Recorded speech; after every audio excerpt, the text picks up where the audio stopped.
এটা টেম্পোরারি না। Women's medical কলেজের ব্যাপারে অনেকে আমাকে মৌলবাদী মুসলমান মনে করতে পারে। আমি কোনো মৌলবাদী মুসলমান না, এবং মৌলবাদ কোনো খারাপ জিনিসও না। মূল না থাকলে গাছের অস্তিত্ব টিকে না।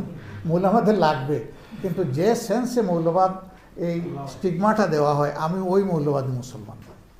আমাকে সাংবাদিকরা প্রশ্ন করেছিল যে আপনারা কেমন বাংলাদেশ করবেন। আমি বলছি আমরা ইউনাইটেড বাংলাদেশ করব।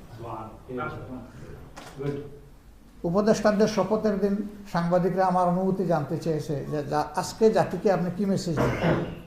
আমি বলছি যে আমরা সামাজিক সুবিচার চাই, ওই মেসেজটা শুধু দিতে চাই।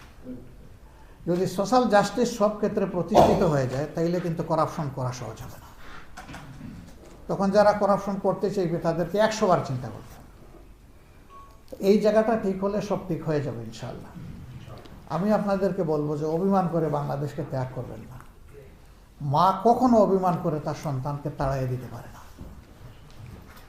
আমি এটা বিশ্বাস করি, আপনাদের অন্তরে বাংলাদেশের জন্য গভীর ভালোবাসা আছে, বরঞ্চ আমাদের যা আছে তার চাইতে বেশি আছে। বলবেন যে এটা তো আমাদেরকে বোধহয় একটু আপনারা একটু তেলে দিলেন কিনা। না, আমি তেল দিইনি তো, এটা রিয়েলিটি। আমরা দেখতে দেখতে চোখের সামনে যা দেখছি আমরা অভ্যস্ত হয়ে গেছি। কিন্তু আপনারা একটু দূরে থাকার কারণে বাংলাদেশে যখন একটা গাছ থেকে পাতা ঝরে, তখন আপনারা চিন্তা করেন যে এর পিছনে কোনো রহস্য আছে কিনা, কোনো বিপদ সংকেত আছে কিনা, এবং হয়ে গেছে তো অতীতে এগুলা। এই জন্যে আমাদের যে কি বলে একটা কনসার্নের জায়গায় চাইতে অনেক বেশি আপনাদের কনসার্নের। আমি বিশেষভাবে ধন্যবাদ দিই।